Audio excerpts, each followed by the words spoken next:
Darylle Dennis joining me right now, the originator and founder of Value versus Force, inspirational kinds of dynamics of how to be in business. And thank you for joining me. Thank you for having me. I'm appreciating being here. We hear that term, value versus force. What does that actually mean, and how does that apply to business? Turns out that the Value versus Force educational series is designed specifically for people to be more effective in a business setting. That means one meeting, one phone call, that it produces some result because their impact is so powerful and compelling. Where that all came from is the era I was born into had to do with machine age methodologies to grow one's business.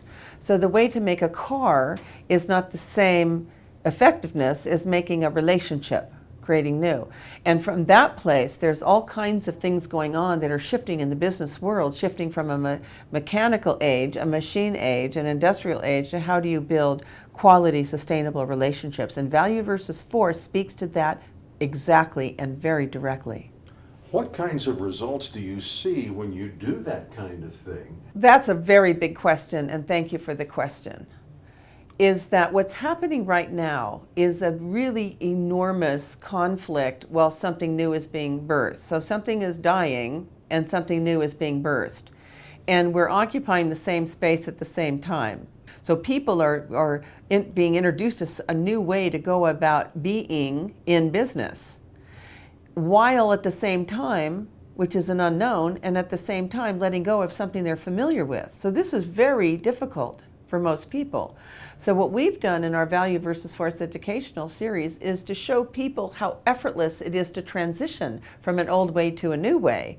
And what begins to happen is the first thing I hear again and again and again is that how we're teaching this and what we're teaching, people are saying we already know this. At some place I know this is true. At some place I operate this way. I just never put it into language or did it intentionally to grow my business. And a lot of times it feels so much more authentic if getting into this mode means, you know what, I've been wanting to return to this or come to this or at least change the way I do things and the way I am. But the outside world pressures me so much into the go get them, get your quota, make sure that you do what you have to do. This is totally different, but it produces amazing results. The key word in describing being effective and productive in a moment is the word authenticity.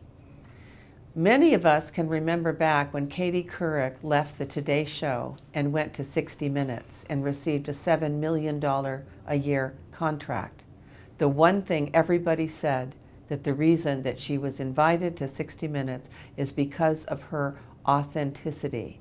When somebody is authentic, they are very powerful and they're very effective, because to be authentic means to live and be and speak in the truth at all times. What do you say to the business person who has a boss that only looks at the bottom line and the numbers in the quota and says, you know what, if you don't get this quota, you're out of here, so you better produce? That's an intimidating kind of statement. How do you tell people to do something different even with that in their face? That is the challenge. When you're talking about the manufacturing age, the industrial age is referred to, that is now, in terms of our gross national product, only 16% of our income as a nation is in manufacturing. Service industries are 80%. 80% of service industries. So the whole manner in which we generate dollars has to do with service. What does service mean? It means serving each other.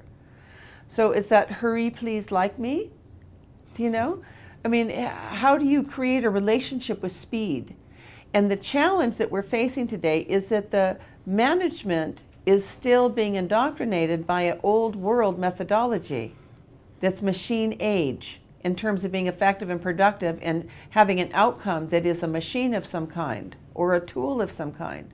Like hurry, get a relationship. There also are time limits, people. You got 2 minutes to create a relationship with the people, so you better see 30 today. Those kind of things are causing people to have a sense of being a failure. And they're taking it personal. Like, I must not work anymore because I can't make this work, when the tools they're using to be effective and productive and produce a result no longer work. And there's a big difference, but from I don't work anymore to the tool I'm using doesn't work anymore. Value versus force educational programs address this most specifically. How does one get the numbers the management is asking for, and we doing this new manner that's authentic, truthful, very direct, very straightforward, is very, very powerful. And to show the management that we can get the results that you're seeking and exceed the ones that you're seeking by doing this other process, rather than machine-like create relationships. I have 2 minutes to get a new friend. Will that be you? My guess is they are the hardest ones to convince, and it's only numbers that help do that. That's absolutely correct. And we want numbers also, by the way. We want a lot of numbers. I want 1 million of something too, just like most people do. We're talking about the process and the manner and how to receive those numbers and to attract those numbers in the new age that we're living in. We're no longer machine age. We're no longer industrial age. If 80% of our gross national product is service industry based, then that's a whole different attitude toward each other.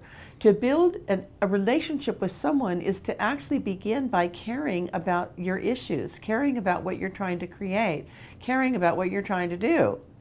And then, since I want to do business with you, I'll use my resources to see to it that you accomplish that, and I'll support you in the goals and objectives.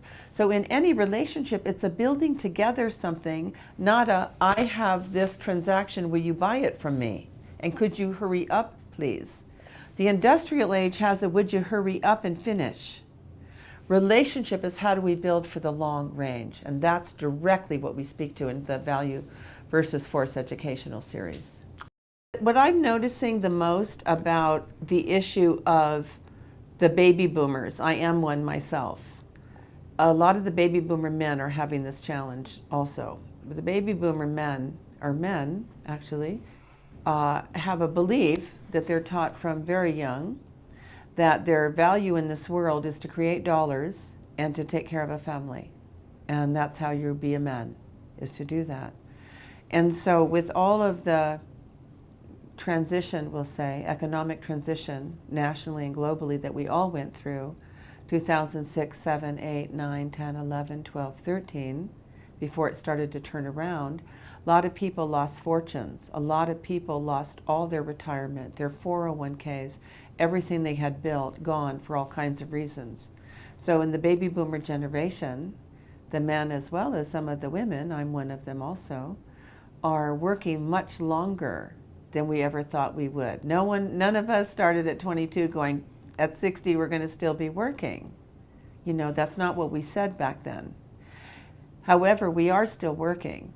Now, the challenge that there with the 80 million baby boomers that are still out in the world, you know, contributing and working and trying to produce and be of value, what's happening is that they're using tools that they used 40 years ago and 30 years ago and 20 years ago and even 10 years ago that no longer are effective. That's why the Value versus Force educational series has specifically to do about being effective and productive in a moment.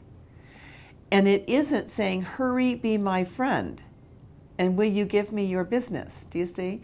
And so the hurry up and finish concept is an industrial age concept. We're in a different age completely. So what's happening, especially with the men who have been raised to believe that their value is in creating dollars, using tools that no longer work aren't creating dollars.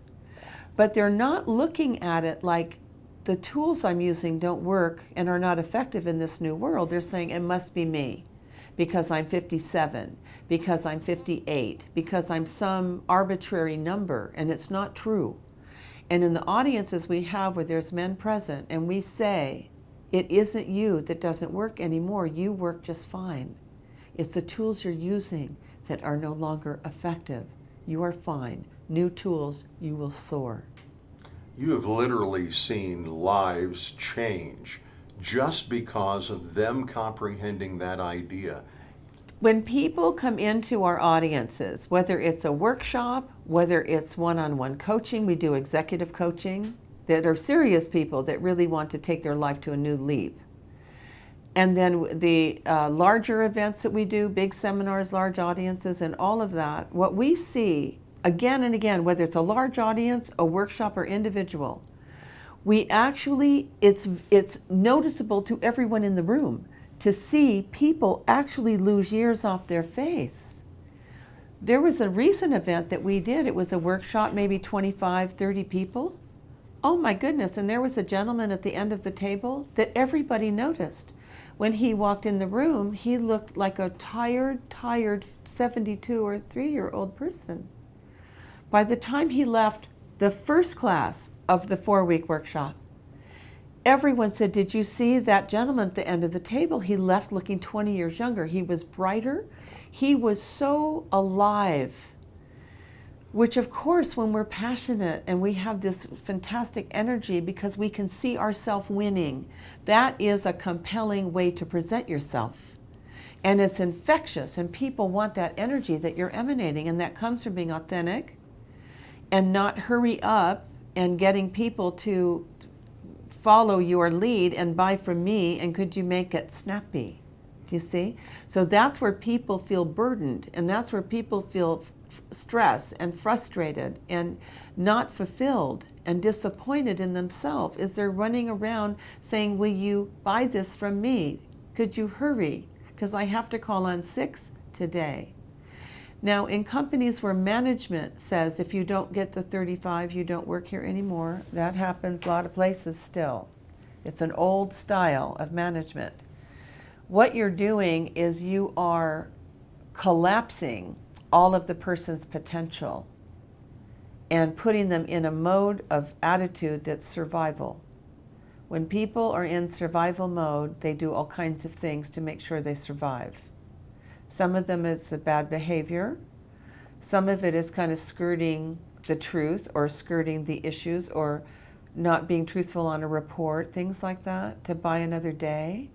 That doesn't serve the company. That's not effective for the company, who is the one risking everything with the brick and mortar, with the salaries, with the infrastructure, with the support, all of that they have for the people to actually cause the company to grow. So what they're doing is they're actually handcuffing the very people that they want them to bring them the fortune that they're seeking. And it doesn't work. If you're interested as an organization, for all the people that you employ and pay to serve you, and to take your company to a new height, that the way they will accomplish that the most effectively is when you empower them, when you encourage them, when you appreciate them. All of those attitudes being received by someone puts them in a place of not only high empowerment, but such gratitude for you, the ones that have done that for them. And they give you their best. And in giving you their best, they actually again and again and again exceed the goals and objectives you've asked them to complete. That happens. We see this so many times. There was a company that I worked with in Arizona who was probably going to be shut down by the corporate owners in another state. And they were, as they put it, going down for the count, and were very concerned about the families and all the offices and their presence and all of that in Arizona. And so we came in there, they were in a bit of a attitude of, we'll do whatever, because what do we got to lose, kind of thing. So because of that, they had no resistance to what they learned from the Value versus Force educational series. So they said, we'll try that, without any resistance. What happened that was so remarkable is that the first day as an organization that we launched this idea and how to carry it as a productive process into the business community, they had on the first day their #1 open order count ever in their 10-year history, first day. And for the next 3 weeks, it was again, the next day surpassed the next day and the next, and so forth. It was an unbelievable momentum that was then launched, to the point where corporate flew out and went, what's going on out here. The impact is so powerful and so immediate. I can't say it enough. We have thousands of these stories from individuals, companies. So much to share. We're very passionate about it. Almost sounds like there's a double benefit, one for the manager and one for the person who is released from the ball and chain. Because on one side, the managers can say, I don't have to fear that all my quota numbers are going to go down if I adopt this. And on the other side, you've got a supercharged person who's almost been born into a new realm altogether, and they can go out and pour all of their experience and abilities into doing something that they feel like, I've been wired to do this in the first place. What happens in these organizations when the communication is get these numbers or else, everyone is under a ball and chain idea. The management having to inflict that on others, the management also having their own quotas and results that they're mandated by the board and by the top management. The chairman of the board has an obligation to the board, right, to bring in a certain result. And so then what happens is it gets passed down. So when it gets passed down, everybody feels this pressure. If I don't do something, bad things will happen to me. That isn't the way to go out into the world and be productive and effective. If I don't do something, if I don't get something, bad things will happen to me. Because then the entire intention in interacting with another is for your own survival, not for their benefit. And that's not how you do business. People do business with people who understand them and not need them. We've got to communicate this over and over and over again. It's management and staff. It's sales department management to salespeople going out into the world. What you want them to do, what you want any company wants from their people is to go out into the community and communicate what is the intent of the organization and your pride and appreciation of why you're there. And that will come directly from how they're treated. You mention intent and intention a lot of times in the Value versus Force training series. And the thing that I think comes out more often than not is that when people are under pressure, they send out a certain signal, and it's not an attracting signal, it's a repelling signal. Yes. And therefore they wonder, why don't I get the results that I'm supposed to have? When people don't get the results that they are mandated to get, the reason is they are making every interaction with every person they connect with, meet with, cold call upon, saying, it's now about me. Now that I've got your attention, it's about me. And if you don't buy from me today, I got big problems. And what they don't do is hide that very well. And when they don't hide that well, because none of us truly can, they don't get the result and they go home more fearful, or they go to the next meeting more fearful than the one they started with that if I don't. Think of anything that you've done, any action that you've taken, or any movement you've made, because if I don't, something bad will happen. What is always the outcome? I heard somebody say one time in an event, was wonderful. If there is discomfort on a journey, we can promise you, you won't want what's at the end of that journey. I want to talk about some of the consequences that are so tragic to hear, but they have to be said. If people are not released from that mentality of a gear fitting into a big machine, then a lot of times too many of them end up taking their own lives because they feel they have no more value, nothing more to contribute in life. So what's the use? When I talk with companies about the idea of using an old age methodology to manage and drive a company forward, to people in new circumstances. So we're in what they refer to at MIT as a global information age. Global is key, right? It's a whole different way of interacting with each other. Not to mention the truth is a button away on the internet. So the way we interact with each other matters. And when someone is being we'll say encouraged in this setting. When someone is being encouraged to force something to work that no longer works, and if they don't find a way to make something broken work anyway, and they can't, right before the end of that is a disgrace and a humiliation and a failure. Because that's the last attempt to get somebody to move in some manner, is disgrace and humiliation, because it's psychologically devastating. And when people are put in that cycle, many, there's no out. There's no out. How do you recover from your weakest possible place of disgrace and climb back up again? And to be able to do that is near impossible. And some of those people attend the events we do. And inside of one sitting, all of that can be released, because it's a belief system that's been inflicted on them that they've accepted as true. And the belief is, if I don't get dollars through making this thing that doesn't work anymore work anyway, then it must be me, that I'm no longer capable.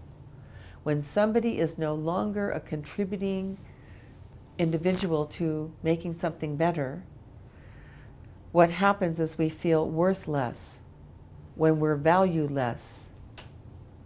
We can't bear it psychologically to have no value, no worth.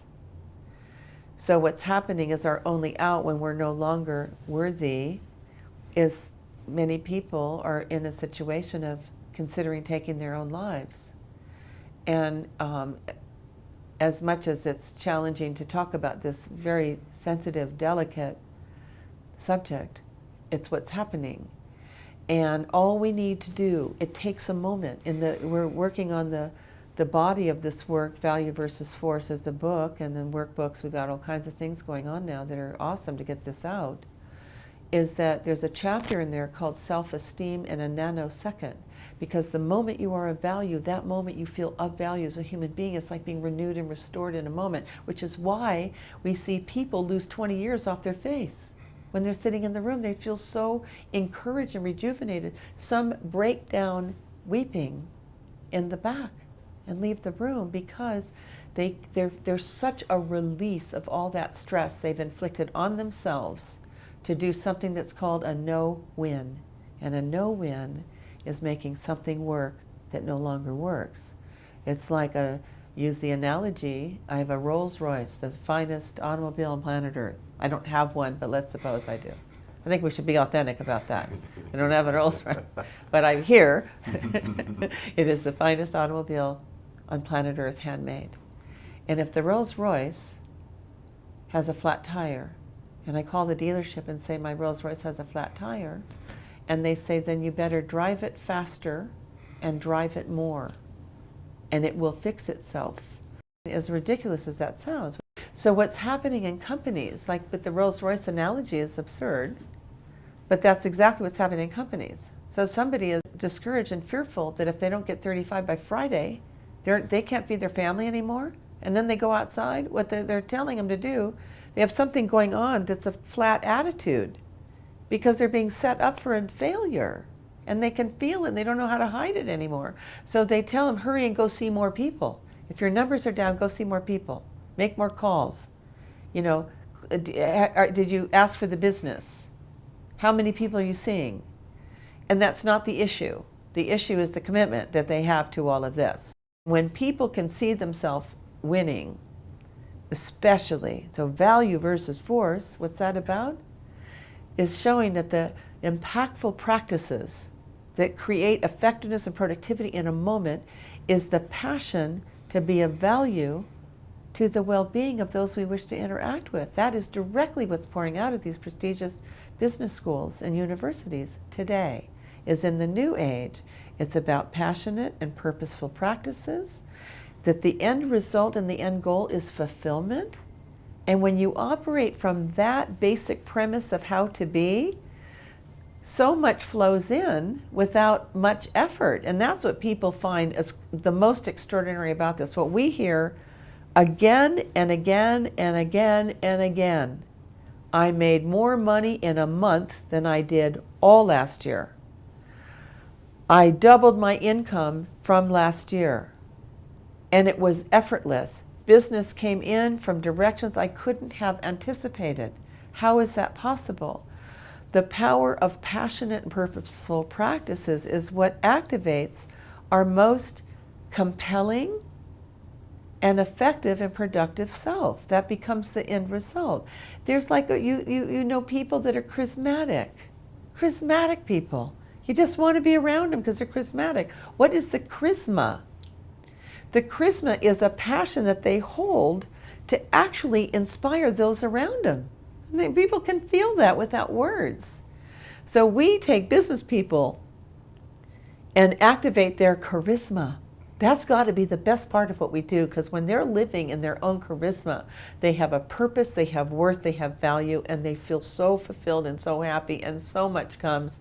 The company can't even believe that they spent all those years and all those dollars to force people to do activities that were more robotic-like. This is more internal drive and passion that causes them to go into the world and communicate what they're doing and who they're doing it with and why it might benefit them. In a sense, what you're doing is you're the physician who is saying, we've got the problem pinpointed and here's the answer.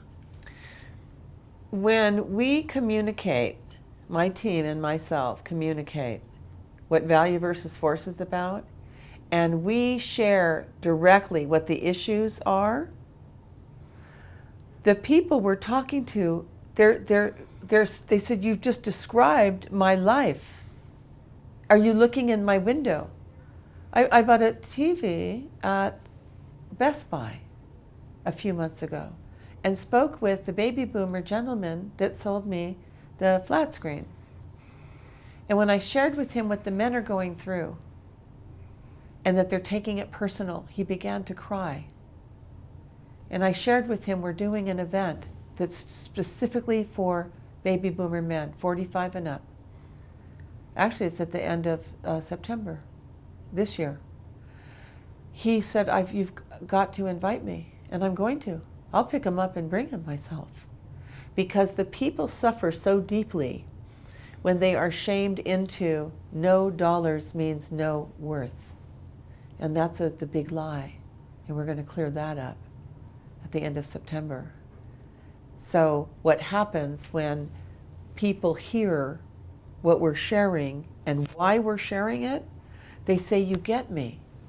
And what do we say in all our events to share with people for other people? People want to do business with people that understand them and not need them.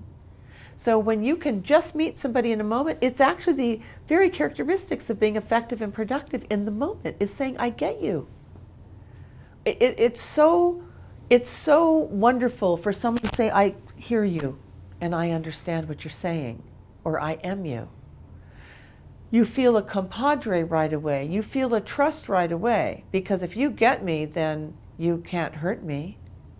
You see, how is that possible?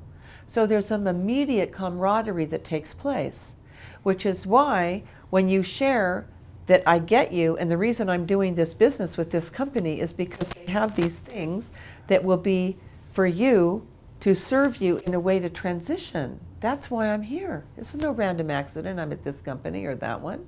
It's quite intentional.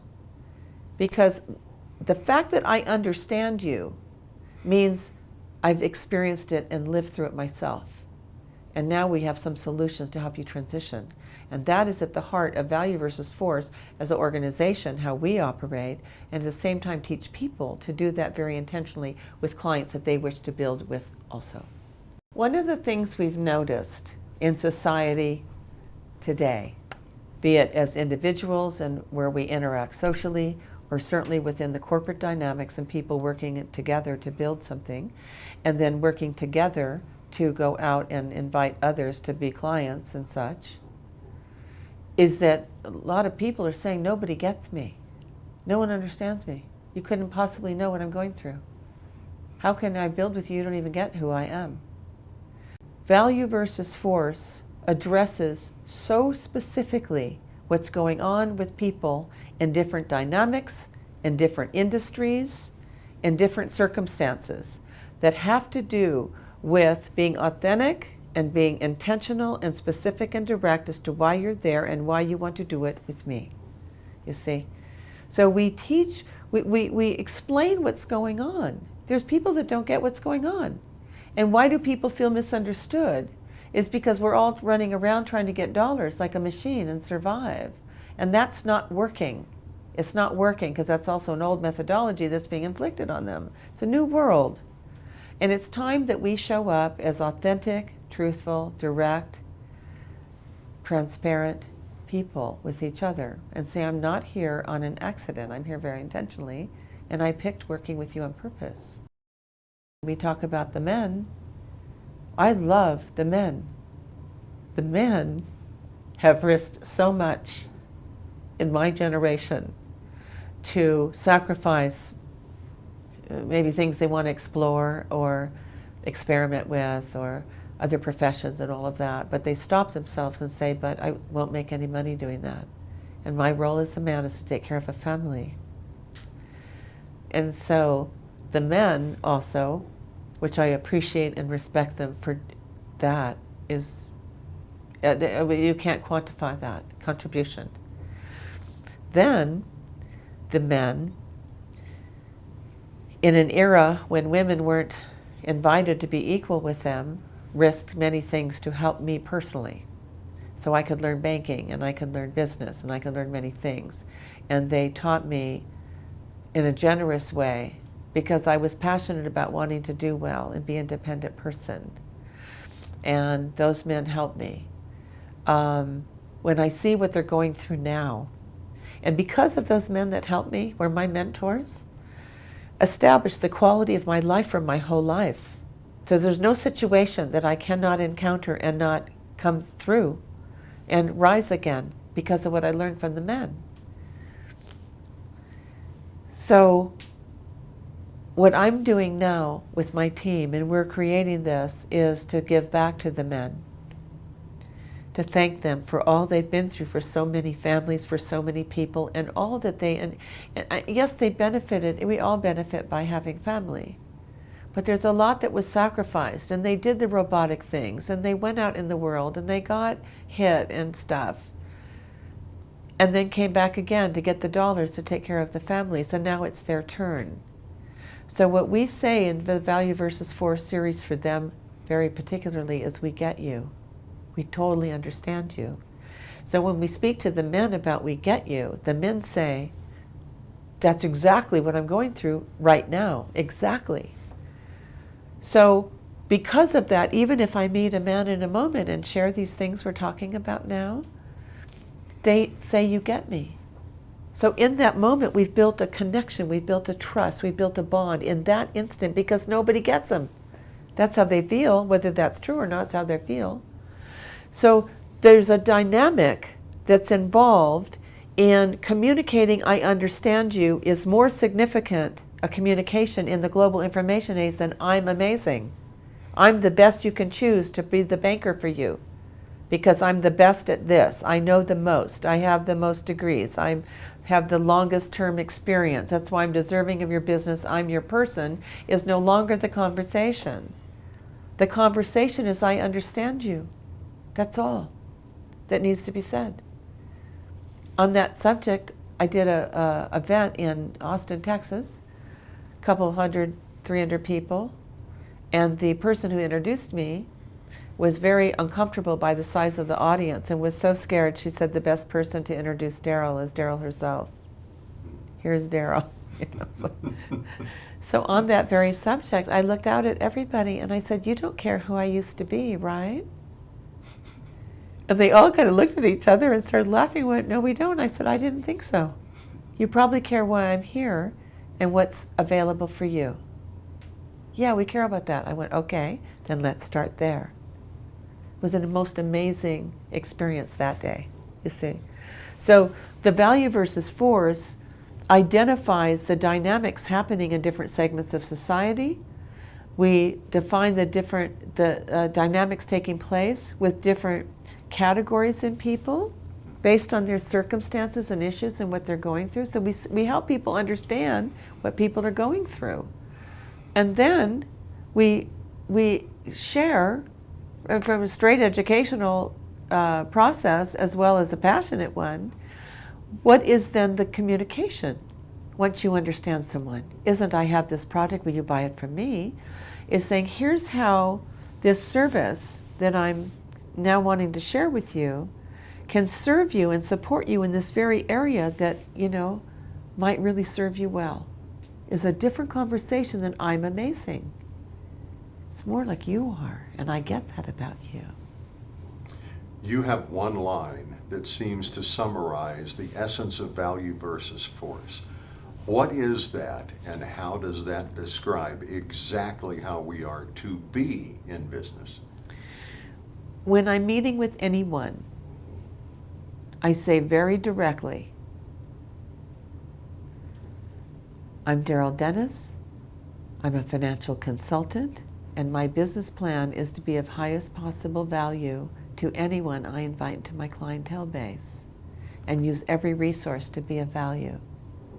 Rather than bore you to tears and make a big list between A and Z, may I ask you one question? If I were to be of value to you, what would that look like? That question I've asked now for 30 years. Still, I hear the same response. That's an amazing question. I've never heard that question before. That's an amazing question. It causes people to think about what they're up to in life. Why are they doing the job they're doing? What are they trying to accomplish? What's blocking them from accomplishing what they want to accomplish? So right out of the gate, they're sharing, these are my dreams. This is where I'm wanting to take my company. Here's what we're wanting to open and explore. Here's what we're trying to do. So to be of value is then to say, and what are the issues that are present that are blocking you from accomplishing that? Now you have a relationship, man, woman, old, young, different professions, that are connecting at an equal heart-to-heart basis. Now we're talking like, I want to get you, because it matters about who you are. So asking the question, if I were to be of value to you, what would that look like? It's a question saying, I want to understand you before I share what I'm doing, because what I'm doing or what I have to offer may not be of any value to you if I don't know who you are. So that becomes the question, rather than my company's amazing, I'm here, all that happens in business setting is we stop that conversation. That's not the effective conversation is I'm amazing. The effective conversation is you are. So tell me how.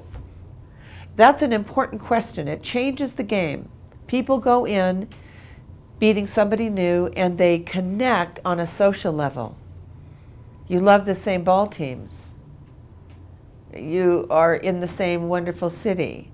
Oh, look, a picture of you fishing. I'm a fisher person also. That's a social way to interact. Nothing wrong with social graces. But in a business setting, if you want to be effective and productive in a moment, you go to the heart of why you're there. The reason I'm here is to explore with you what it would look like if we were to build together. So before we explore that, may I ask you one question, Mr. Chairman of the Board? If I were to be of value to you, what would that look like? And you'd be amazed what comes out of those conversations. You now know somebody at a deep level that changes you. That meeting changes both parties. Because the conversation is now, I want to understand you, so please share. You have, and I think maybe we close with this, you've shared a few examples, a couple of examples that are just incredible when it comes to people thinking, this is nice to talk about, but it's not going to work, and yet it revolutionizes their business, turns it on its head, and they go, I can't believe what's happening. There's so many stories of other people's experiences, which is the great joy and fulfillment of my life now. I've had so many personal ones for so long, and I'm wanting this so much for other people. My whole team does, or they're not on the team. Is that we want people to benefit from this. It's more effortless. It's in alignment with who we are authentically, naturally, and as is. People appreciate me. Are you kidding me? I don't have to become somebody else, talk like someone else tells me to talk. I can be exactly me, and that actually turns out to be a good thing and a better thing. Who knew? You see? So we have so many experiences. My favorite ones now are the ones that other people share with me.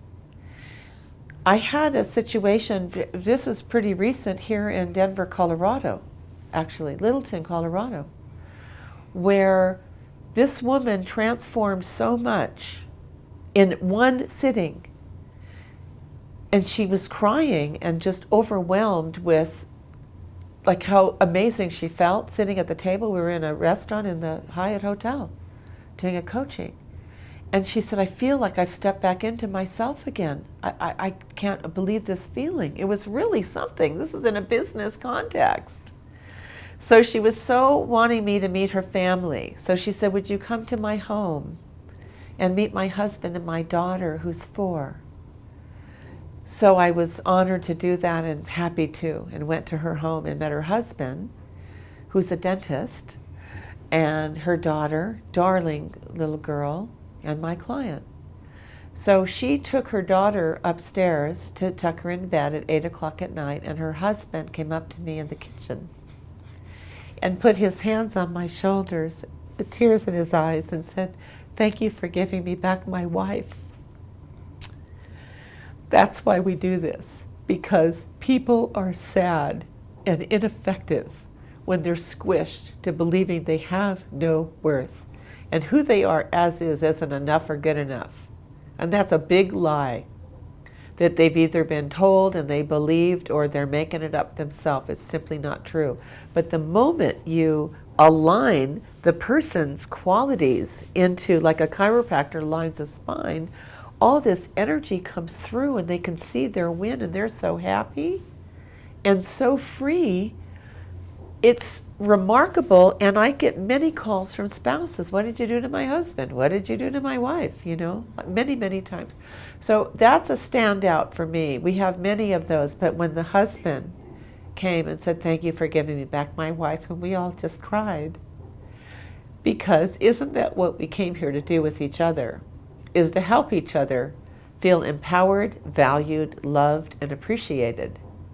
And when you come from a place of interacting with others in that way, you activate out of them their best that they can be. They activate out of you the best you can be. Can you imagine building a company where everybody's basic kind of way to be is to inspire each other to be the best? What kind of an organization would that be? Dr. Fred Kaufman, MIT Teacher of the Year in 2009, I believe it was, in his book, Conscious Business, said the environments we should be creating are ones that are based in love, agape, where we love each other and support each other like a family to each other. And then if you have a whole system that just does nothing but keeps empowering each other to be the best they can be, and if someone's not pulling their numbers, then it's the manager that needs to step in there and find a way to inspire that person to manifest more of their potential, not threaten them. You see, it's a new world, it's a new way to be, and it's the most incredible results that we've seen over and over and over and over again with so many people in so many walks of life, because all we want to be is understood, heard, and appreciated, as is. So Value versus Force educational series lays it all out with the individual, with groups, with companies, on how to receive the best of the best from everyone, and how to be a leader in society that does that from everyone they teach also. It's something that can't be missed. Powerful concepts. Thanks for sharing with us. Thank you for inviting me. I appreciate it. Thank you so much.